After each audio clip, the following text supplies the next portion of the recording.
How much is that? 300. Man, turn it on so he can. I'm cheap. What was the money? 150. I mean, the hair was expensive. Oh, you live? Yeah, that. I ain't gonna tell you. Turn what up, this? Yeah. I'm just waiting on the phone. Oh my goodness. Did you just selfie? Yes, I did. Why you hating? My dude Bosco be doing that. I'll be watching it. He be like, selfie with the weed. What? You ready? All right, let's go. Let's go. Good afternoon, Louisville. You are now tuned in to Urban Voices Radio. I'm your host, Brad Harris. I got my man, Sean Bucker, in the building. What it be like? And we got Miss Inches, T. Marie. And we got T. Marie in here with the inches. She has a new hairdo, so Holiday. She went from 5 inches to 12. Oh, no, we like the hair though. Must be I'm just saying, like, my hair, you trying to say my hair was short? Nah, we just trying to say it's good for the Because women. it grew out. Oh, did it? It ain't grow out. It ain't grow out. It grew out enough. It was in a little bob. So she's bringing in the new year with new hair. And look, that's a conversation. Because look, that's a conversation. Oh, no, you act like it was a gift or something. But Sandy Mucker, I'm back, hey, Krusty Kruse. Look, that's a conversation, right? So That's a conversation because I didn't know women bring in new year with new hair, right? And I'm not just talking about you. I have a friend. Right now. And she may be on live. I have a friend that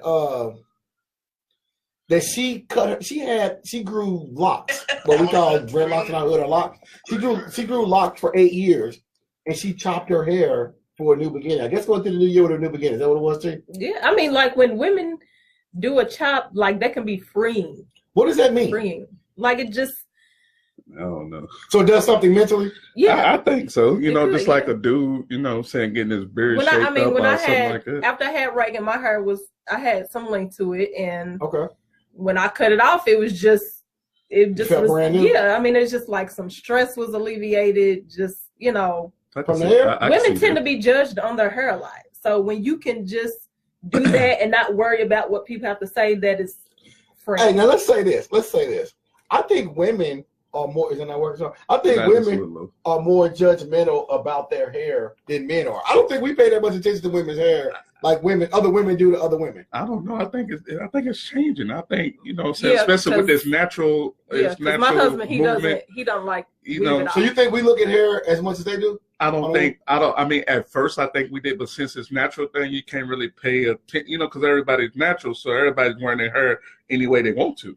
Because my daughter has a big fat 30-inch afro. Her afro is bigger than Michael Jackson was in the J5 days. But I don't know like a style. Like I couldn't tell if she did it a different type of way or it's an afro and afro, right? Yeah, hers an afro. But I couldn't tell a different style of an afro. Is what I'm saying. Like if she did it differently, I'd just be like, it's an afro.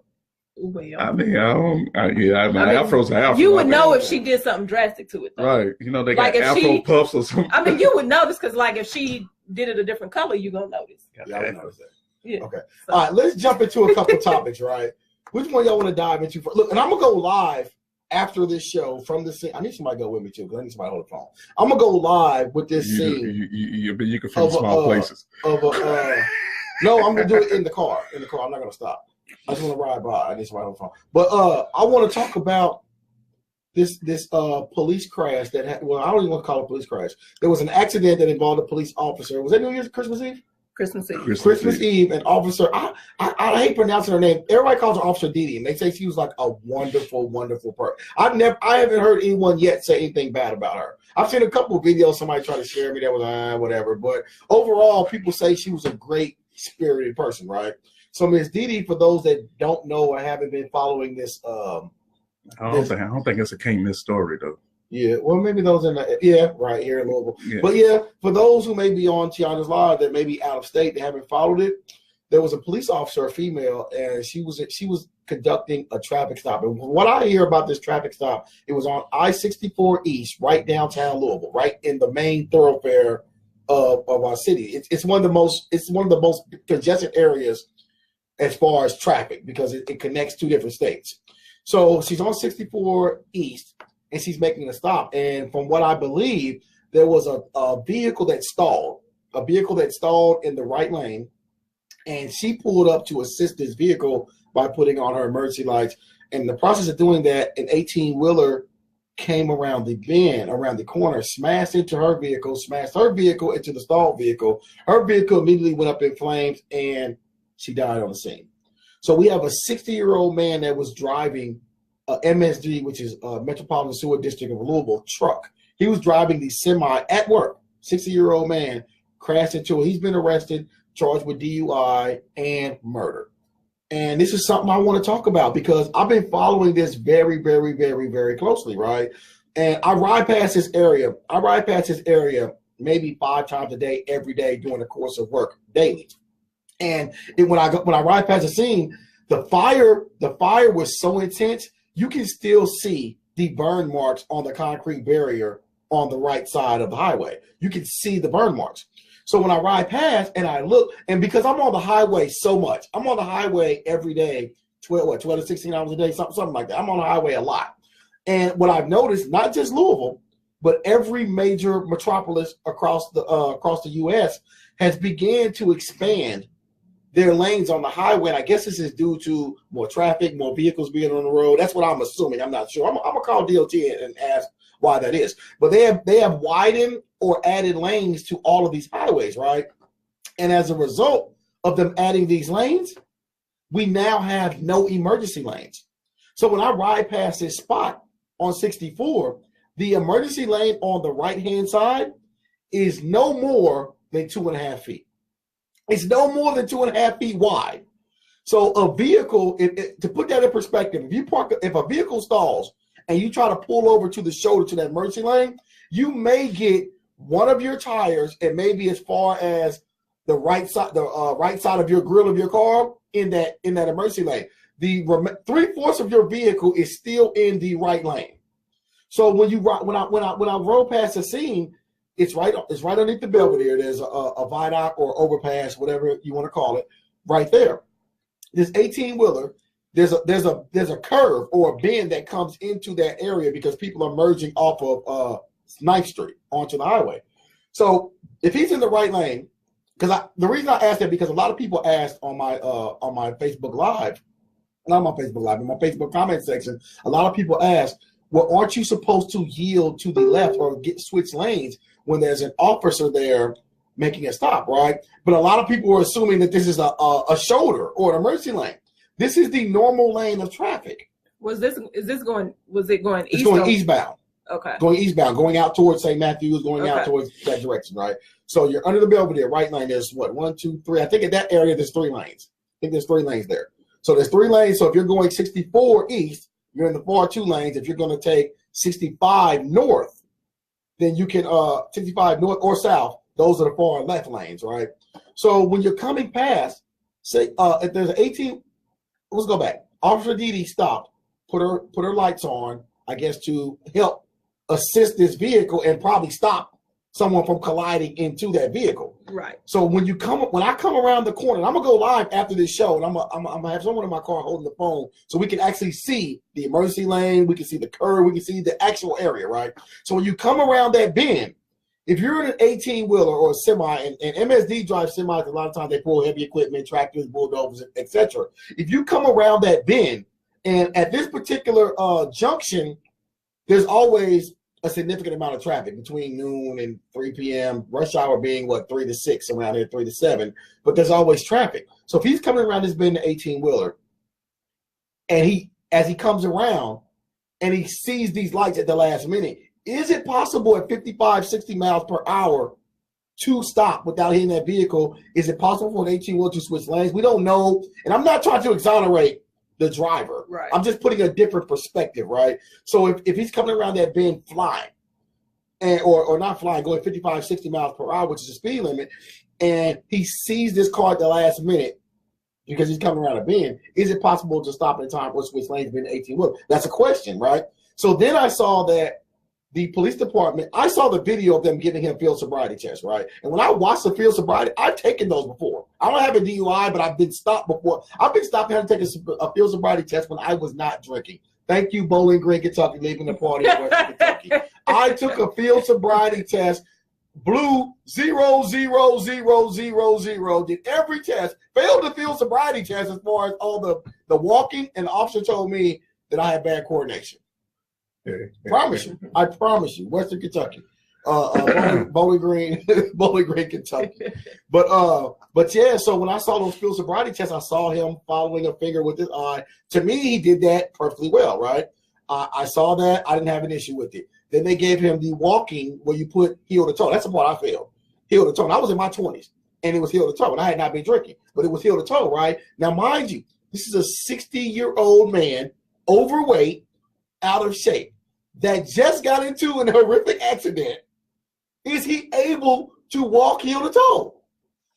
Is he able? Now, wait a minute, let's go a little further. And I'm not exonerating, I'm just putting a different, I'm giving people more information. So when I looked at the scene, when I started going through the information that's available, when I started going through the information available via police reports, etc., right? When they said DUI, I automatically assumed that he was under the influence of alcohol, but that wasn't the case. They charged him with DUI because he admitted to officers that he's currently under 6 prescription pills, 6 prescription drugs. He didn't say pills or whatever, right? So 60-year-old man, I have 60-year-old people in my family. My mother takes 12 pills a day now. So we don't know if these pills are narcotic, if they're heart medication, if they're blood pressure pills. He just told me he took 6 pills. And what my fear is that because this is a police officer, there's an immediate need to find fault or find guilt because it's one of their own, right? And I'm not exonerating him. I'm just saying that from day one, I looked at this as, well, why did he get over when he saw the lights? And I went to the scene. I said, whoa, there's absolutely no emergency lane. So this car stalled in the right lane in traffic. So do you think that? Excuse me. So do you think that they looking further into the driver just because it was a police officer involved? I do. I think that, and I'm gonna tell you why, right? Because I research something like this. Well, I worry about this every day because I'm on the road so much, and every day I ride, I'm like, what happens if somebody?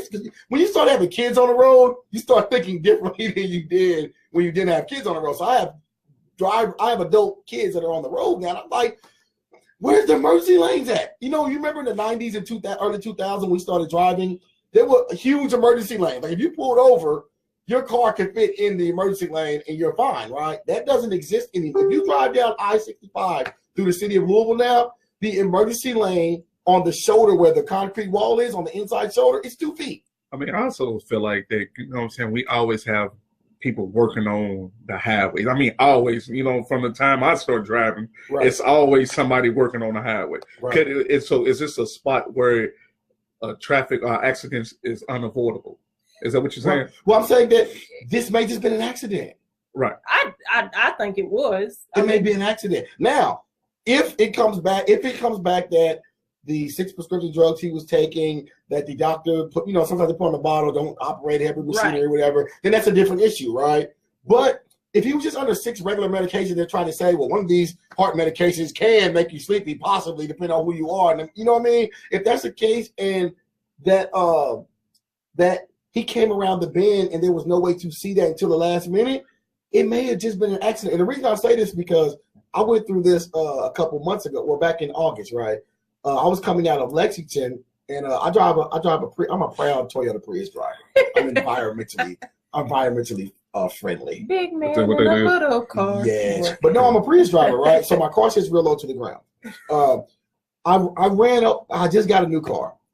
The 18-wheelers, they have the retread tires on their car. Sometimes on the trailer, sometimes the retread tire comes off. So I'm barreling down 64, coming back to Louisville, dark.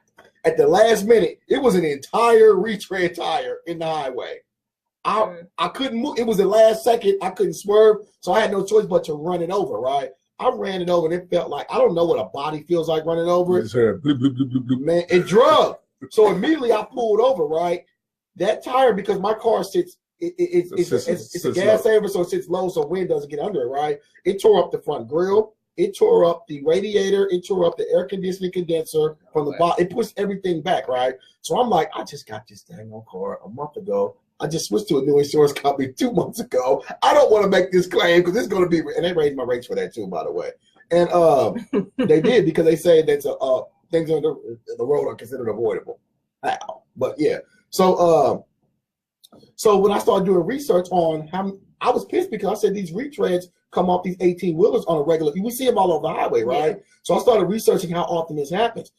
A few years ago, well, about 5 years ago in Cincinnati, a woman died because of that. A retread was in the road. She stopped. She slammed her brakes, something I wouldn't do. I just ran it over. She slammed her brakes to stop to prevent her car from being damaged. And when she did that, someone hit her from the back, and her passengers in the back died, right? But there was no criminal charge. It was deemed an accident, right? Okay. And I think maybe because they felt like she slammed her brake. I'm not sure, but there were no criminal charges. So I'm saying when we see things like this where cars stall in the road and people hit them, I'm gonna research that when I leave here. How many times a stalled vehicle's been in the road and someone has hit the stalled vehicle that may have resulted in a death or injury, and if someone was charged? I mean, I think we hear about it a lot on that somebody passed away because they stopped off the road and stuff like that. Has there been charges? I don't think it's been charges. Right. I mean, I think it's saying they ruled it as an accident or something. Well, I just found it interesting that the charge was murder. And look, the reason I'm saying that, I think because they're linking the DUI with the accident, right? So if that's the theory, then you're inebriated. So when you're inebriated, you automatically assume death. You know what I mean? That you're going to kill someone on the road. Okay, so the flip side of this is if he's on 6 prescription medication, right? What is he doing on the road? I mean, because that'd be something that somebody would look at also. Is like, if he's this, you know what I'm saying? Why wasn't somebody checking on him, or or having turned in his prescriptions to work or something? Letting somebody know that he's on prescription medication. Which is probably why MSD hired the attorney that they hired. Well, let's say this, right?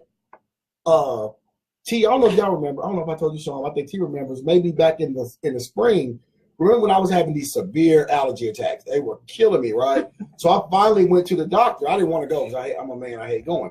I finally went, right? They put me on 8. They put me on 8 prescriptions, right? All of them weren't pills. One was a Flonase nasal. One was a steroid, which prednisone. One was I was on. None of them were narcotic. You know what I mean? But I was on 8 different prescriptions at one time. That I'm working every day on these prescriptions because they're supposed to suppress my allergy symptoms, right? So I'm saying we don't know if he's on 6 because it's 6. Doesn't mean it was something that prevents him from working. We have to know what they are. Right? But I feel like, saying prior to whatever traffic stop, they should have been known that he was on this medication. His employer, yes. I didn't. Well, I don't think I told him because I never thought about it. Because he's driving. You know what I'm saying? Because he's driving. Yeah. If he's taking anything that would impair his driving. But that's what I'm saying. Do we know if there's something that impairs your driving? Right. That's what I'm saying. What if it's? But that's also kind of like. What's the law where you don't have to disclose your medical? HIPAA? Yeah, so we don't know if that's something, they don't have to know that. They don't have to know because that might in turn lead to him having disclose a certain medical condition that they don't have a right to know. Right. No, I mean, it's not so much of a, disclose. I mean, because, he could have been on light duty. You know what I'm saying? Something other than taking off. It should have been his responsibility to say. Right. You know what I'm saying? Something to say I can't drive. Right. I mean, that's what I'm saying, like light duty or something where he shouldn't have. But then, okay, you look at that option. Then you also look at all this, they've been doing repairs. Are the repairs to the street? Did this cause the accident? I don't think there's any in that area. Well, I ride by there. There's no construction currently right there. But that's a good point. But there's not, because there are some spots, man. And you'd be like, why did they design this way? This is an accident waiting to happen. Right. Yeah, there are, but not in that spot. So that's what I was wondering. Like when they threw out DUI, I'm like, well, what prescriptions is he on? Right. And I'm assuming the murder is linked to the. And look, this is just me, right? When I saw him, I saw the 60-year-old man. I saw a working guy. I'm assuming.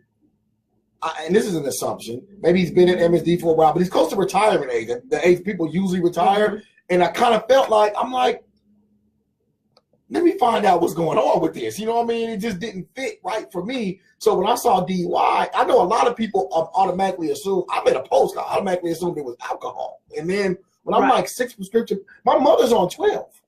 And she works. You know what I mean? None of them are supposed to make her sleepy, but people get older, they have potassium and my husband's on like 3 or 4. Yeah. I mean, even NyQuil, people take NyQuil, you know what I'm saying? It does make you dizzy. Some of it does and some of it don't. Right. There's different effects on different people. But we get to be that age, a lot of people are on daily medication for the rest of their life. Some may be on potassium, some may be on heart medication, some may be on blood thinners, blood pressure medication. I don't think those are things that can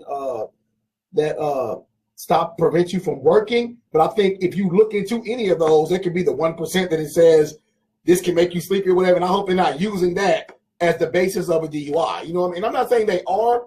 I just wanted to give people a different perspective because a lot of people are looking at this like he's guilty from day one. So you feel like they didn't do a thorough investigation to arrest immediately. Well, I can't say that because I don't know what he's on. Right. I can't say that, right? So they may be totally correct, right? So do you think MSD got this? Because I heard this lawyer is a great. Yeah, he's one of the super lawyers. Yeah. Okay, so do you think that they feel like they trying to exonerate themselves? I think they have to. Right. I think MSD is held liable as well because he was on the clock, right, in their vehicle, right, in their work vehicle, in their semi. I think they have to. But I also it's when I saw MSD not suspend or not fire him and hire. Kentucky has a group of lawyers they call super lawyers. Lambertus is one of them. Steve Cox is one of them. They're a group called these super. It's not a group that it's like a sorority or something, but it's called super lawyers, right? So that's what it's called. Yeah. But Lambertus, Cox, a bunch of them they're in that super lawyer category. You have to meet a certain criteria to be a super lawyer. You have to win so many cases. You have to have so many appeals. You know what I mean? It's a thing, right? So when you're a super lawyer, the rate is up there. The rate is up there, right? So it's equivalent to hiring, your Johnny Cox. I mean, your Johnny Cochran. You can't be putting Johnny out there. Yeah, right. You got to fix somebody else. You can't do Johnny. Like well, in Kentucky standards, it would be their high tier attorneys, right? So I think Cox is probably one of the main ones, but Lambertus definitely is one. So when I saw MSD have his back, a lot of people were pissed off. They were pissed. They are definitely pissed. And I'm like, as an employer, LMPD is pissed. But you have to feel good as an employee if your employer has your back, right? Definitely. Well, that makes me almost believe that it's some more to the story than what's been said. They might have knew that the medications were okay for him to take. Right. Or at least for him to operate. They might feel that these medications didn't impair his driving. Right. Because it's almost like depending on where they were, like, was it really unavoidable? Look, that's my look. Yeah, and it's all that plays a factor. Because if it wasn't her, it was going to be the people someone else hitting them. Right. So look, let me tell you this story, man. It's crazy, man. I was 19 years old, right? And I was living in Indianapolis at the time. I'm driving a friend. I had a friend that lived in Indianapolis, but he was originally from a city called East Chicago. It's a suburb of Chicago, but it's actually in Indiana. So like northern Indiana has, if you're from Louisville, you know that if you're from, well, let me say if you're from out of town, if you're from Louisville. Let's get that right, because it's a Kentucky-Louisville game today. So we're going to say Louisville, you know what I'm saying? Right. So if you're from Louisville, the city of Louisville actually borders Indiana. So southern Indiana has Clarksville, Jeffersonville. They're considered suburbs of the metro area. The same thing exists with northern Indiana. It has suburbs in northern Indiana that border Chicago. So there's like Valparaiso, East Chicago, Hammond, a bunch of cities, right? So I had a friend that was from East Chicago, but it's actually, the city's called East Chicago, but it's in Indiana. Right. So I'm driving from Indianapolis, taking him back home to his mother's house in East Chicago. It's a 2-hour drive from Indianapolis, maybe 2.5-hour drive. We get in the city limits of East Chicago on I can't remember the highway. And it's 3:00 in the morning. Pitch black highway. Luckily, we're the only ones on the highway at the time. At the last minute, there was a stalled vehicle in the center lane. The one we were traveling, we're going 70 miles an hour. A stalled vehicle, and it had been sitting so long, the flashes had burnt out. So I guess they had the blinkers on, but they had burnt out. No one's in the car. So I guess they just left the car in the middle of the highway. I'm 70 miles an hour 3 a.m. We're driving. At the last minute, I saw it and whipped. I had you remember those little K cars, the little Reliant K. I whipped the little K car. Focus. Right. Focus. Little hoopty. I was in a little hoopty. I whipped the car at the last second and missed that car, stalled car. And that always stuck with me because I said, who would leave a vehicle in the middle of an expressway and just leave it? Didn't push it to the side, just left it there. I didn't never remember anybody saying if she had her flashes on or anything like that. I saw that her lights were on top of her vehicle. That was in an article. Okay. So now this is another thing. A couple of days, it was either the day after Christmas or the day following that, LMPD went to the scene to reenact the accident, right? They shut down the highway for 2 hours to do this. Yeah. So that's how dangerous it is in that particular area. To reenact it, they had to shut down 64 East for a few hours to reenact this crime. I don't want to call it a crime. Well, it is a crime now. Yes. It's a crime. To reenact this accident, they had to shut down the highway. Have we seen that? Does that happen in the cases of normal accidents? No, not that I've. That's what I said, because I think because it's a officer involved. And my heart goes out to her because I heard she was a great person. I'm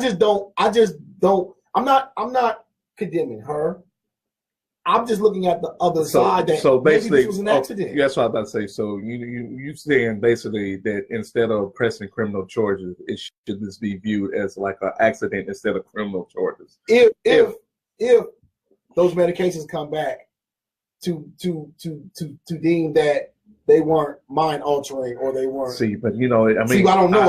Right, because on prescription, everybody know on prescription, all these prescriptions got major side effects. But if that's the case, then nobody can work. Right. Because all of us are under something. Right, that's what I'm saying. You know what I'm saying? Deanna made a point earlier. She was like, people drive on medications all the time, and if that's the case, then nobody should be driving. Nobody, period. Right? Yeah. So I'm like, because all medications have side effects. Everyone. Right, and plus, MSD is a major player in the city when it comes to sponsoring and different things, and they got money behind the organization also. Right. So I just don't want a situation where there's just. Because I feel like in the media, I feel like LMPD put out their statement immediately to which we see you critique the statement that was put out. I did, right? So we're gonna talk about that too. But I feel like LMPD put this out to push to put that narrative out there first, right? Right. Because everyone feels like, I saw when the guy went to court, which is standard procedure the first time you go to court, there's no evidence there, you don't have an attorney, you plead not guilty, that's standard, right? People are armed. Why is he pleading not guilty? He's drunk driving, hit an officer. I think because it's heightened because of the loss of life. Right. And the loss of life was a police officer. Exactly. Yeah. I'm just curious to know. So like I said, I can't, there's not enough evidence out there for me to say he's guilty of DUI. He's guilty. But on the other side, I don't think people are even entertaining the possibility that this could have been an accident. Correct. And it is, at the end of the day, it was an accident with a loss of life. Yeah. How you feel, dude? I feel like, it just like we don't want to put any false information out there because that was already done this week with people trying to say that she was the same officer that was part of choking the man out at Kroger's, and that spread like wildfire, and people didn't verify that. Right. And so but then it was like people was like, oh well, that was her karma. You know what? It's wrong on so many levels. You know what disappointed me about that? The person that started that article, right? For one, it had over 3,000 shares, right? I went to the page of the person that actually started that posted the original person, right? And he's a conscious brother. He's like one of the Hebrew Israelites. If I got it wrong, forgive me, but he was one of the conscious brothers that he's practicing in a school of teaching and conscious thought or whatever. I'm like, how are you, someone that's considered yourself a scholar in the community, putting out putting out false information? I mean, okay. He didn't take it down. It's right. No, I'm just saying we got to have compassion for people. You know what I'm saying? Regardless if she's a cop or not, she's a human. And it's a human that lost her life. Yes. You know what I'm saying? And, you know, out of respect for her and out of respect for the family, if you're going to put something out, put out the correct information. Because I just had a big incident and problem with LMPD putting out the wrong information at the press conference, right? Yep. So let's move on into that. Sean, you seen that? So go on and bring the people to No, I just seen that you said that who was it, Chief White? Chief White put out No. Chief White was a black guy. I mean, my bad. Chief Conrad. Chief Conrad. My bad, people. Chief Conrad said that the person behind the wheel of the MSD truck was an African American. Right. Instead of not, he's a Caucasian. So there was a lot of false storm behind that. Right. And I posted that, right? And I think the people of Louisville particularly, but anytime something happens, my inboxes, and if I don't respond to your inbox all the time, it's not purposely. Sometimes, believe it or not, I can have 100 inboxes within 5 minutes, and then sometimes I can't see them all because there's so many. That's what happens when you pop in. Well, no, I just think that I'm glad that people trust me enough, know that they trust me enough, you know, to send me information, right? So people immediately started sending me information like, Brad, I was on the road, and they were like, it was Christmas. And they were like, Brad, why did Chief White? Because Chief White did a press conference immediately after. Conrad. Right, my bad. Chief Conrad. I'm sorry, Chief White. We got you on the brain today. Chief Conrad, which is LMPD's chief of police, he put out. He did a video press conference the same day as this accident, and it was maybe 3 or 4 hours after the situation, maybe a little longer. I thought he came on like they said he came. The briefing was like right afterwards or something. Like because you know he said that he just received the information prior to going on. Right, that's a better we got. Right. So this incident happened somewhere between noon and 2 p.m. if I remember correctly, and the press conference must occur between 7:00 p.m. because I started getting inboxes around 8:00. So we did a video press conference with all the media outlets there, and during the video press conference, I've never seen this happen before, so it threw me off. He described, it was a short interview, it was like 4 minutes, short press conference. He described the officer. He gave the officer's name that was deceased, and then he went in. He was reading off a paper. I could watch him doing it, and he said that the person that hit the officer was a 60-year-old. He gave his name, and he said African American male, and gave his date of birth. I've never seen that happen at a press conference, other than like when someone maybe did a murder, like with a gun or something, but. It threw me off that why did the race even come up? Do we okay? Then let's ask this question: do we got a race problem in Louisville, Kentucky? I think we have a race problem in this country. Right. I mean, but you know, it's a heightened in Louisville because it's a lot of stuff that's been going on here lately. You know, between the city. Yeah. Look. Yes. Police. To answer your question, yes. We don't have, for one, Louisville. If you don't live here. And if you live other places and you visit other places, you'll know immediately Louisville is one of the most segregated cities I've ever seen, right? So I think it's down to 67, but at one point it was 78, 79% of African Americans lived in Louisville's West End. It's in the high 60s now. But African Americans predominantly live in one particular area in this city. So there is a race issue in America. And there's a race issue in Louisville in terms of, I don't think systematically and from people from other areas aren't always mindful of the perceptions or the stereotypes that the African or the issues that the African American community faces. What about the media? Do you think the media influences play a big? I think the media is I think the media portrays African Americans, helps push the portrayal of thugs, criminals, drug dealers, degenerates more than they do in any other community. And I think that narrative happens with African Americans more than they push positivity, right? And news is news. So I'm saying if news happens, but I'm saying the coverage for negativity in our community is much greater than the coverage for something that's correct, right? Yeah, he's in here tearing up stuff. So look, I'll give you an example, right? I'll give you an example. This is I can't think of a Louisville example right now, but I'll give you a national example, right? So when Hurricane Katrina happened, right? We had Time Magazine and all these big major publications covering it, right? So you had they had photos from the same incident where it's flooded and black people were going into stores and they were essentially taking TVs, food, or whatever, right? So the caption with the black people coming out with goods said, criminals looting stores during Hurricane Katrina, right? Then there was a white couple that came out and the caption was, heroic husband gets food for wife, food for family, or whatever, right? There's two perceptions when it comes to us, and people don't want to acknowledge that this happens, but it happens. So I'll give you another example. When here in Louisville and everywhere, you can have an African American that is a victim, that's murdered, right? That's murdered, assaulted, whatever, and it's something that is newsworthy that makes the news high profile, right? Immediately, they'll get into a campaign of his criminal history or his or her.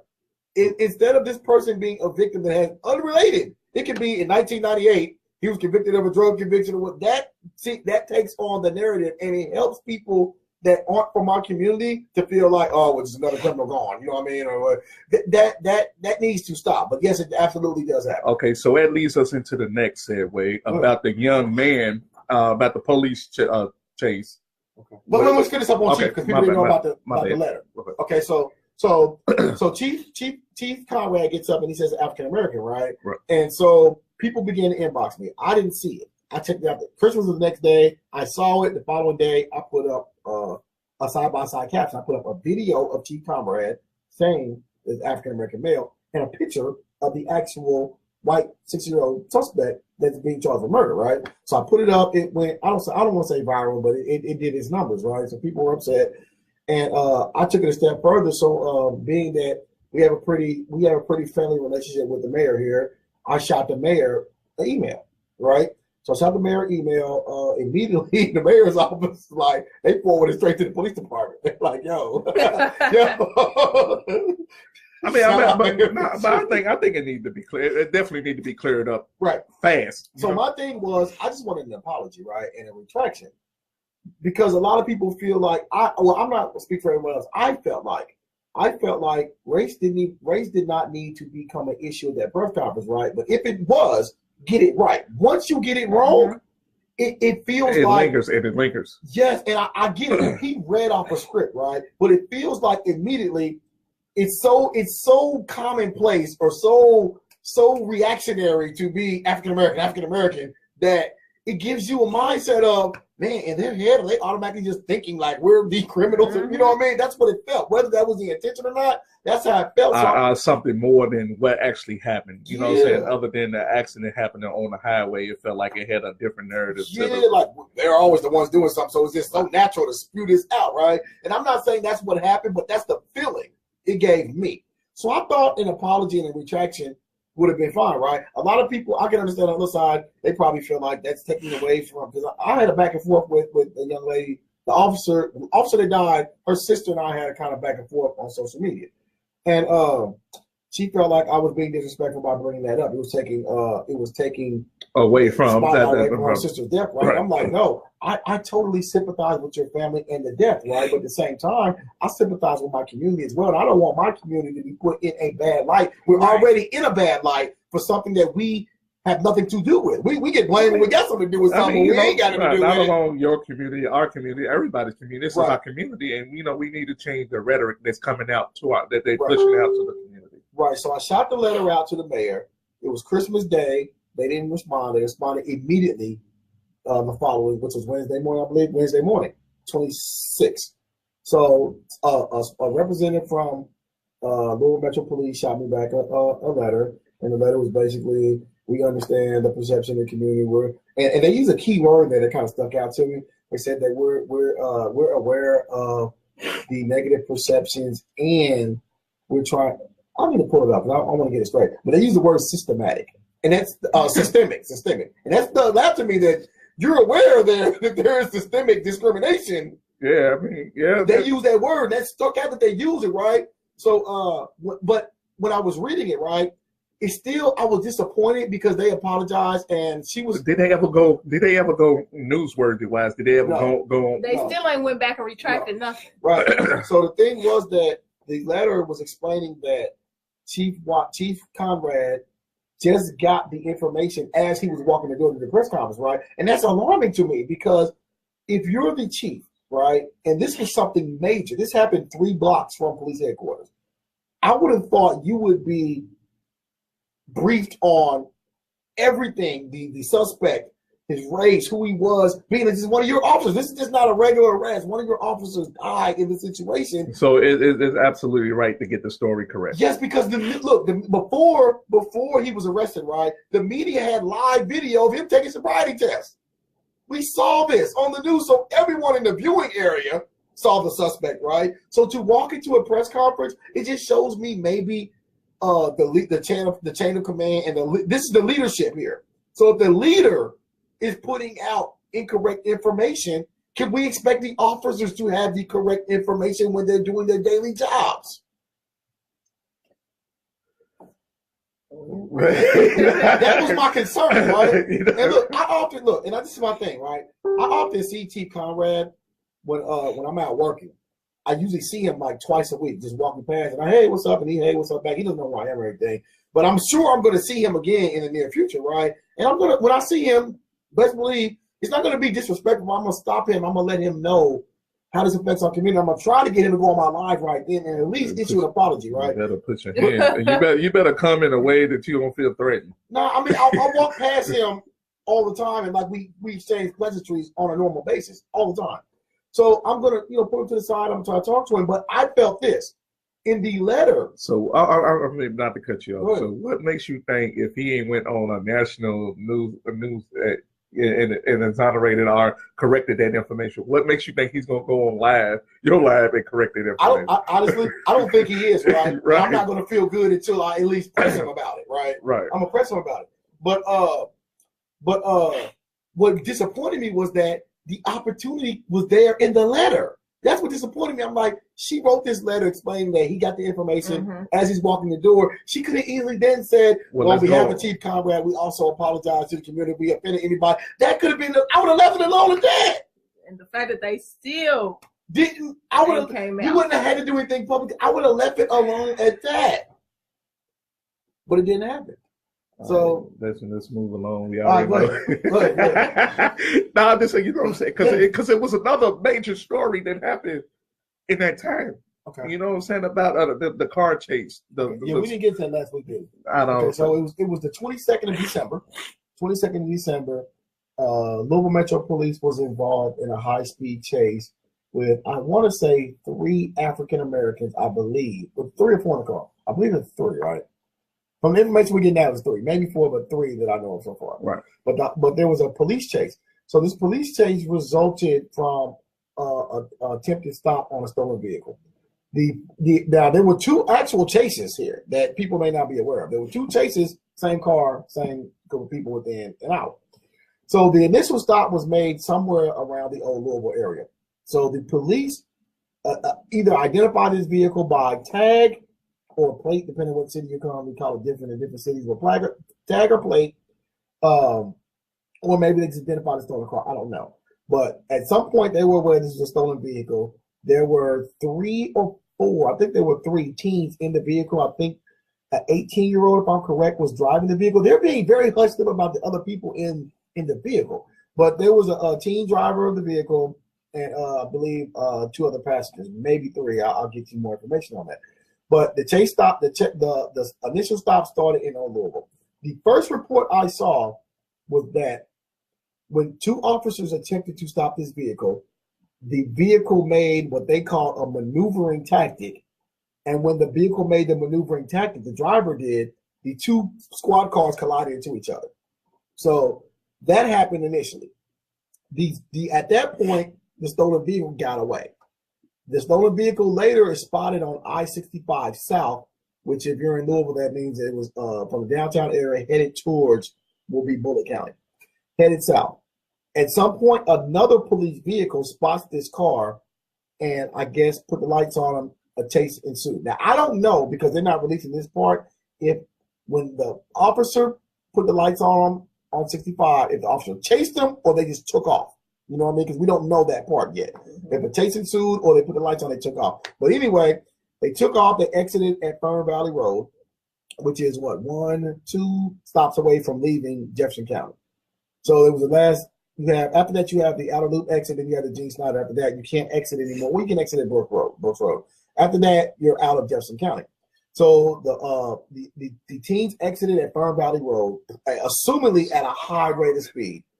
They tried to, I guess, make that turn right there by Ford onto Fern Valley, and somehow the vehicle lost control, flipped over. A 13-year-old that was in the vehicle was ejected and pronounced dead at the scene. So immediately, this struck a chord because this has happened a couple of other times here in the city of Louisville. Most recently, I think we remember a lady was killed during a police chase.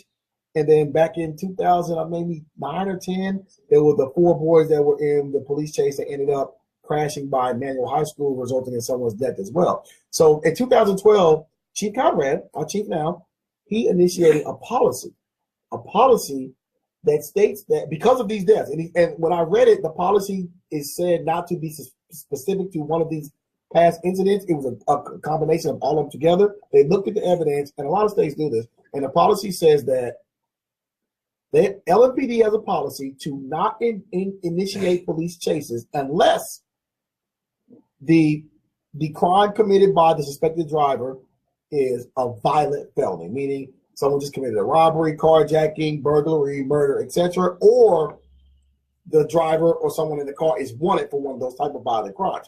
So if there's a normal felony like car theft or theft, or you stole something out of Walmart and ran. So it's car theft? I don't agree. It's not a violent crime. Right. It's not a violent crime, right?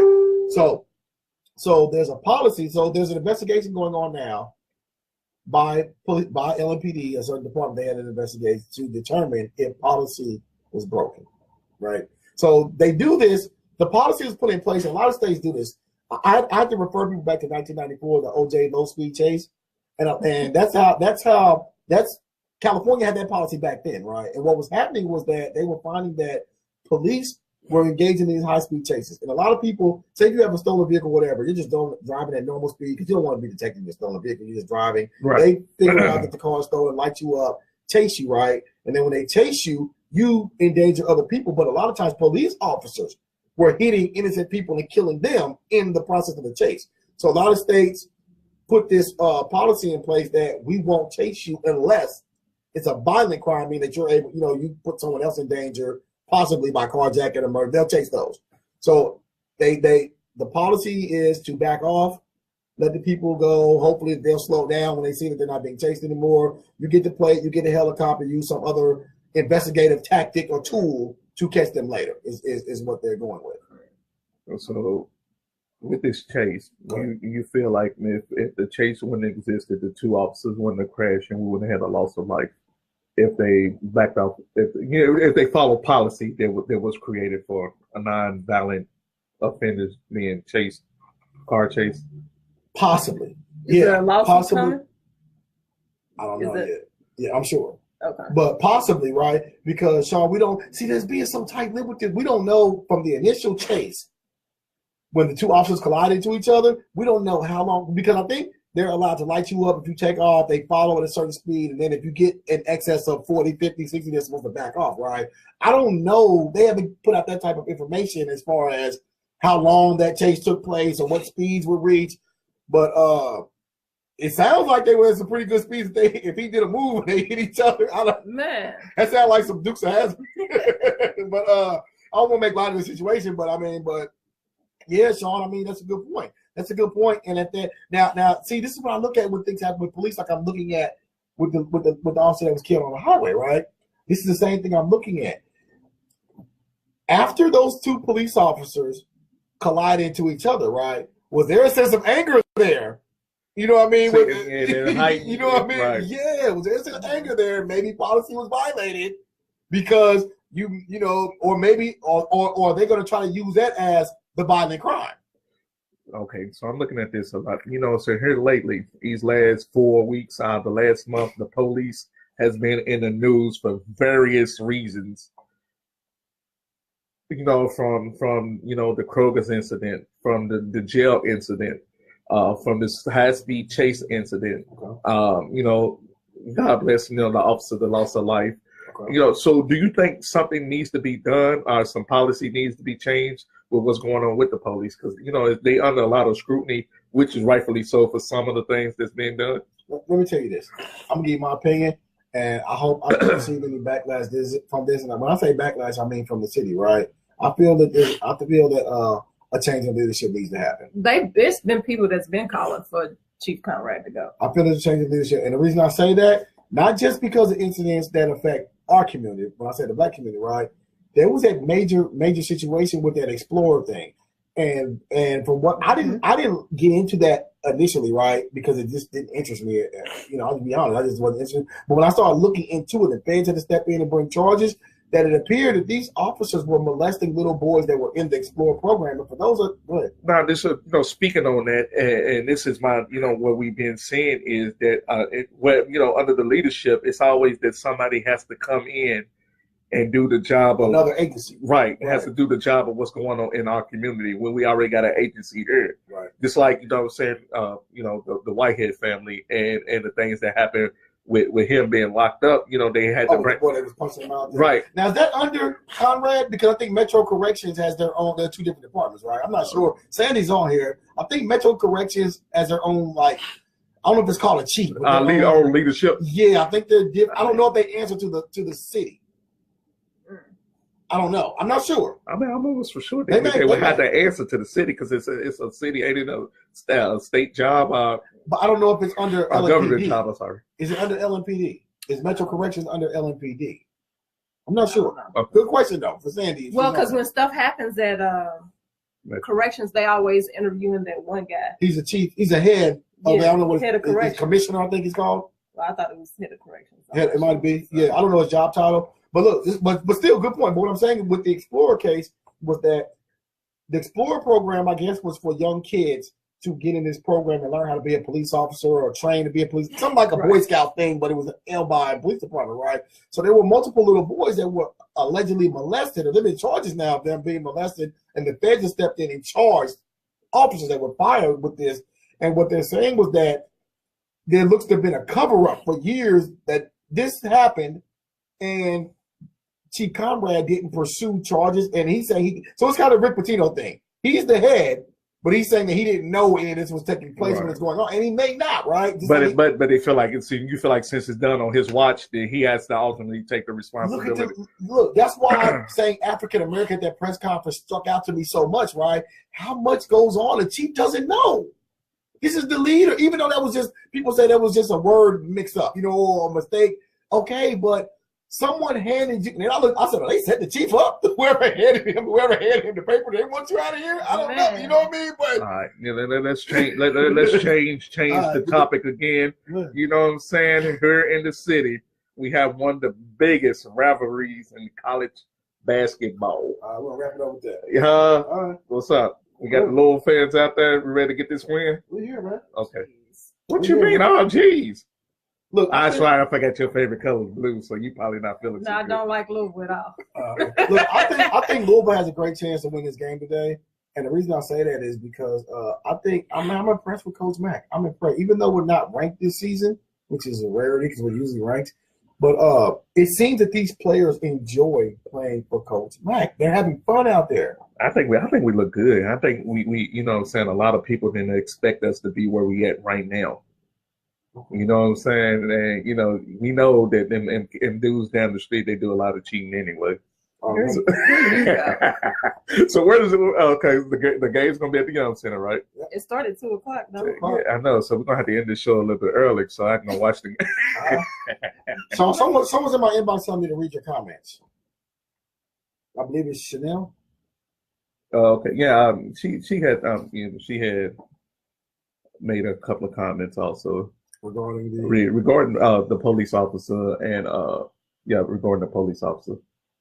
She was like that the news will say anything to get a rise out of people. The man is part of the union, and I'm sure they have legal services. Yeah, that's standard, I would think. Like if your company is on, like say you're working for me, and something happens criminally and you're in my vehicle or whatever, I'm going to represent you to the highest because I'm liable as well, you know? Right. So I don't know why people are. I've seen a post where somebody said, our rate's going to be raised because MSD is hiring. They already raising them come January the 1st, so it don't even matter. The MSD rates is going up, and so is water and LG&E. No, she also was speaking on the prescriptions that may or may not impair your judgment. Okay, what she say about that? No, she just like, saying there's different prescriptions, like you can take Zyrtec, Vite A, vitamin, blood pressure medicine, nose sprays, aspirins, that may or may not impair your judgment. Yeah. So, it's just a different perspective, you know what I mean? So, but I want to go back on that topic. I think that there's been so many. And LaToya also said that, saying as far as that the MSD customers might be having to pay for his lawyer's legal fees. Well, it said that in the article that I read. What, the customers have to pay for it? I mean, basically, So what they said, they're raising the rates because of that? No, they was raising the rates regardless, but it was like basically that attorney fee, we basically are footing that in the end. Shout out to my man Nick HD. I know it don't got nothing to do with it. He's tuning in from Louisiana. Louisiana. He gave us some music to check out. Okay.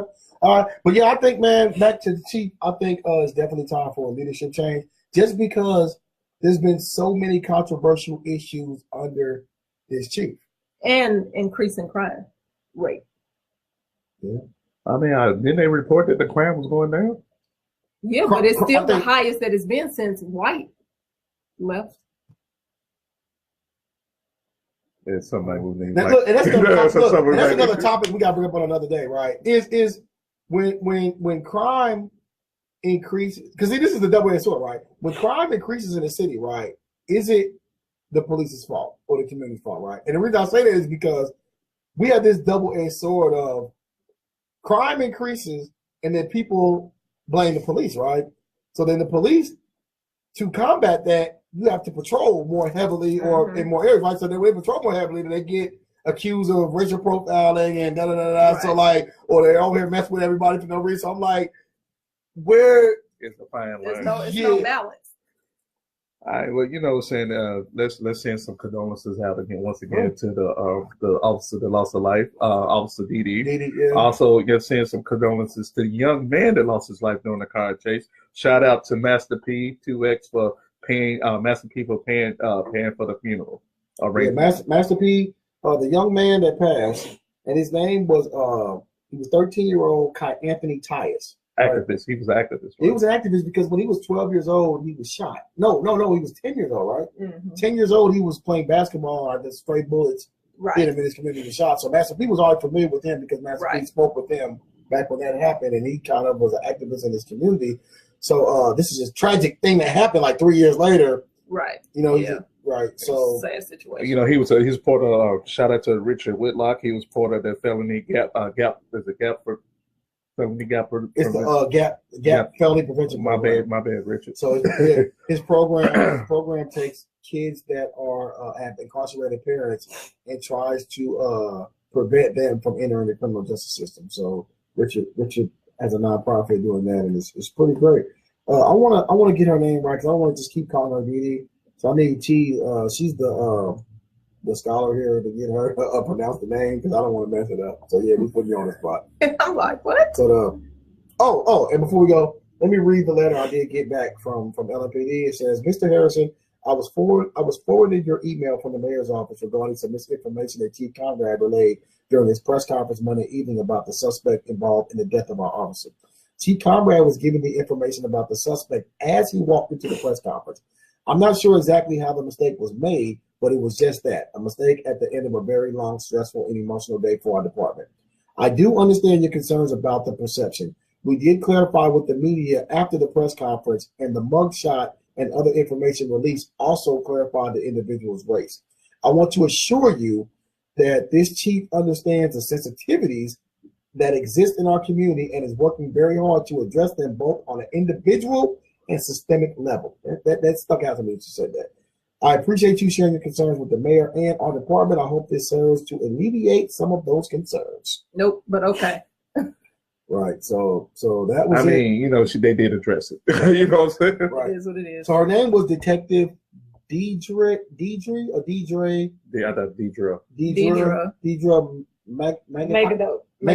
Mengedoht. No disrespect. I can't pronounce it very well, but I'll let T give a shout out.